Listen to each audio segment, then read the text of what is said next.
Pak, beberapa bulan yang lalu kan Bapak pernah menyampaikan bahwa sekarang anak didik di Gayo Luas ini sudah terlibat narkoba. Ya. Berapa jumlah siswa yang terlibat narkoba dan bagaimana mereka bisa terjerumus ke dalam narkoba itu? Ya, terima kasih ya sebelumnya.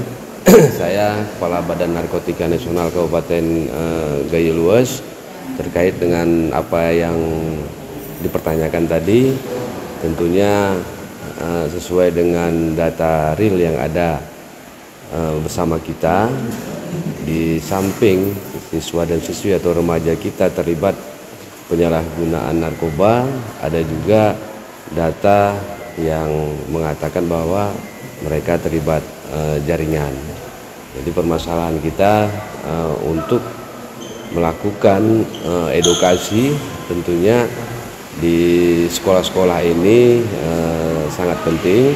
Kita akan melakukan kesepakatan atau membuat MOU dengan kepala sekolah, juga nanti ke Dinas Pendidikan Kabupaten Gayo Luas.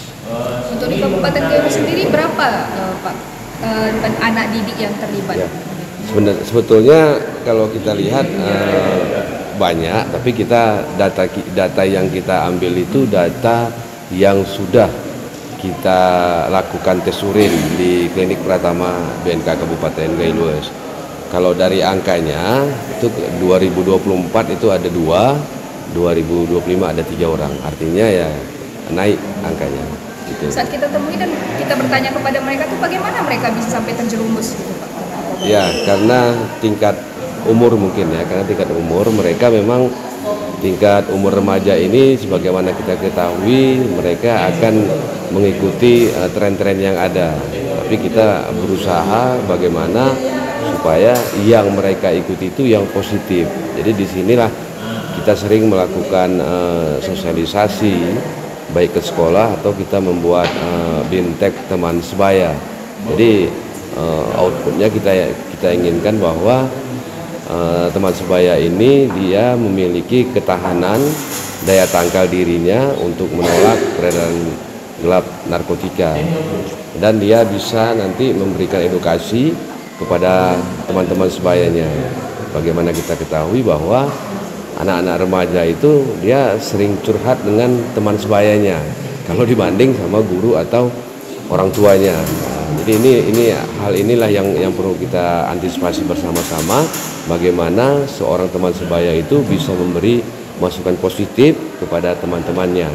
Karena kalau kita lihat sistem yang digunakan, kalau kita kaitkan dengan jaringan pun sudah menyasar ke siswa dan siswi.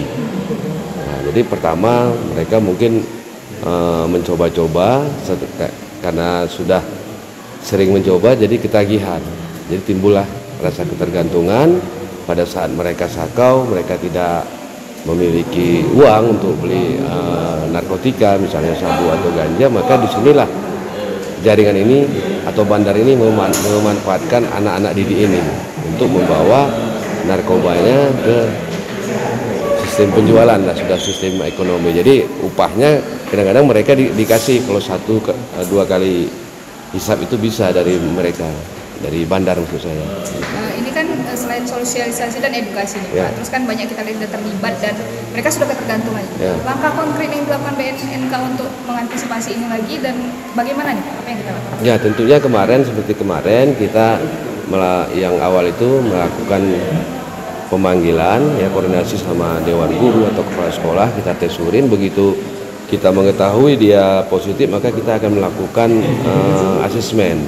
Artinya asesmen ini nanti bisa kita simpulkan apakah dia masih coba-coba atau sudah ketergantungan. Tentunya dalam hal ini kita melibatkan orang tua dari anak tersebut. Apakah nanti kita rehabilitasi jalan atau rehabilitasi inap.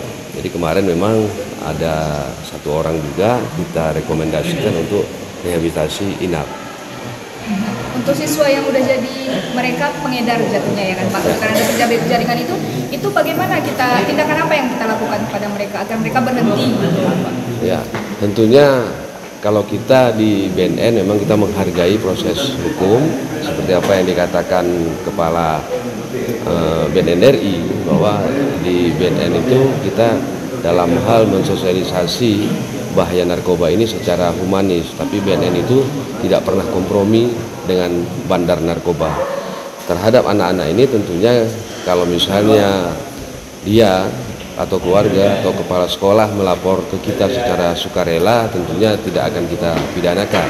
Tapi apabila tertangkap, maka kita akan menghargai proses hukum, apakah nanti dipidana atau kita melakukan sidang TAT, sidang tim asesmen terpadu. Di situ nanti akan kita simpulkan apakah dia bisa direhab atau tidak. Jadi tim terpadu pun ini ada beberapa instansi yang bergabung seperti BNN, Kasat Narkoba dari kepolisian, yaitu dari kejaksaan, dari tim dokter, juga dari tim psikolog. Mungkin terakhir yang mau disampaikan kepada orang tua dan pada siswa ini Pak agar tidak terlibat narkoba. Ya, saya sebagai Kepala BNK Kabupaten Gayo Lues mengimbau kepada kita semua dalam hal upaya kita untuk menyelamatkan generasi, keluarga, juga masyarakat Kabupaten Gayo Lues. Kami berharap seluruh orang tua bisa memberikan edukasi yang terbaik terhadap anak-anaknya, juga kepada Dewan Guru di Kabupaten Gayo Lues. Kan nanti saya akan melakukan koordinasi ke Dijar, ya, Kepala Dinas Pendidikan Kabupaten Gayo Lues, dalam hal melaksanakan program, istilahnya kami ada program IKAN, ya, integrasi terhadap kurikulum anti narkotika. Ini akan kita berikan edukasi kepada pelajar kita. Memang kalau dari awal Januari sampai sekarang kita sudah masuk di sekitar 32 SD, SMP, dan SMA di Kabupaten Gayo Lues. Jadi kami minta kerjasamanya antara guru dan orang tua dengan BNN. Mari kita selamatkan generasi Kabupaten Gayo Lues menuju Kabupaten Gayo Lues bersinar atau bersih narkoba. War on Drug for Humanity.